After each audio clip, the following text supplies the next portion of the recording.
একদিকে অশান্ত পাকিস্তান সীমান্ত, অন্যদিকে বাংলাদেশ সীমান্তেও অস্থিরতা। এমন আবহে ঘুম ছুটল ইন্দো বাংলা সীমান্তের ফুলবাড়ি ও ফাঁসিদেওয়া সীমান্ত লাগোয়া এলাকায় বসবাসকারী ভারতীয়দের।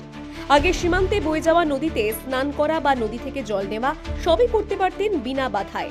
এখন তা পুরোপুরি বন্ধ। সীমান্ত লাগোয়া মন্দিরে শান্তি ফেরাতে পূজার্চনা করলেও মনের শান্তি গায়েব হয়েছে বাসিন্দাদের। রাতে সজাগ থাকার জন্য বারবার বিএসএফ সতর্ক করেছেন বাসিন্দাদের। কোনোভাবে যাতে কেউ সীমানা পেরিয়ে এদেশে ঢুকতে না পারে তার জন্য বাসিন্দাদের সতর্ক করা হয়েছে।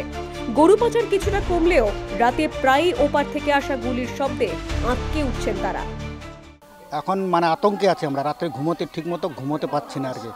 কখন কি হবে, মাঝে মধ্যে গোলাগুলির আওয়াজ শোনা যায়, কখন কি ঘটবে না ঘটবে, এই জন্য আমরা খুব আতঙ্কে আছি। তো ভারত সরকারের কাছে আমরা আপিল করছি যেন ভারত সরকার আগাম আমাদের কিছু সুরক্ষার ব্যবস্থা করে। পরিবার নিয়ে ঘুমোতে পারেন না, রাত্রেবেলা ঘুমাতে পারি না, আতঙ্কে থাকি আমরা, কখন কি ঘটবে না ঘটবে বলা মুশকিল। এর কারণ কি? এর কারণ হচ্ছে এই যে বাংলাদেশ আতঙ্ক, ভীষণ আতঙ্কে। আমরা তো একদম ঘরের পাশেই বলতে পারে, আমার ঘরের পিছনেই হচ্ছে বর্ডার এলাকা।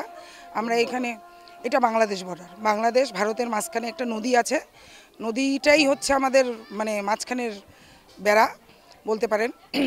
তো আমরা আতঙ্কে আছি। 5-7 বছর আগেরও ঘটনা, এর আগেও গুলাগুলি হয়েছিল পয়লা বৈশাখের দিনই। খুব খারাপ। বাংলাদেশের যতটা এফেক্ট হচ্ছে সেই এফেক্ট পড়ছে আমাদের উপর। বাংলাদেশে পাকিস্তান নিয়ে যে গুলাগুলি হচ্ছে, ওখানে মারপিট হচ্ছে, যত কিছু ঝামেলা হচ্ছে আমাদের দেশের ওপর, ভারতের ওপর আসছে।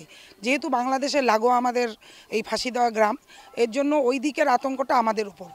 আমরাও প্রশাসনের কাছে চাচ্ছি যে আমরাও যেন সুরাহা পাই, তারাও যেন আমাদের ওপর দৃষ্টি আকর্ষণ করে। প্লাস আমাদের এলাকায় যে হিন্দু বলেন, মুসলিম বলেন, অন্য যে কোনো জাতিই থাকুক, আমি সব জাতিরই কথা বলছি, মানুষ রূপে যারা আছে তাদের সেফটি দেওয়ার জন্য প্রশাসন যেন একটু নড়ে চড়ে বসে, আমাদের একটু এইদিকে সাপোর্ট দেয়। গ্রামের মানুষের আবেদন, সরকার যাতে তাদের জন্য নিরাপত্তার ব্যবস্থা করে, না হলে পূর্বপুরুষের ভিটেমাটি ছেড়ে অন্যত্র আশ্রয় নিতে হবে তাদের।